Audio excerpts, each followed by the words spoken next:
Today we're going to listen to a poem called It's Hot by Shel Silverstein from A Light in the Attic.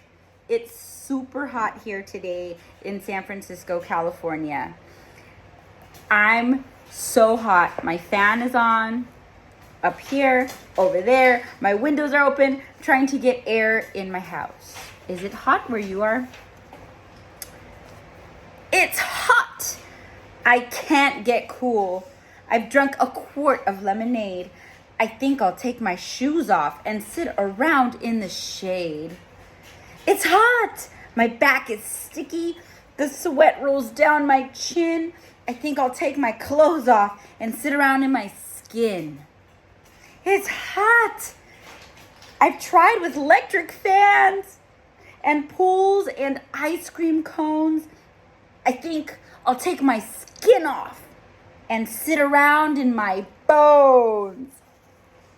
It's still hot.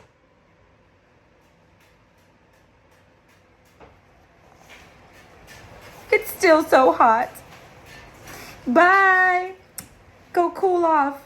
See you later.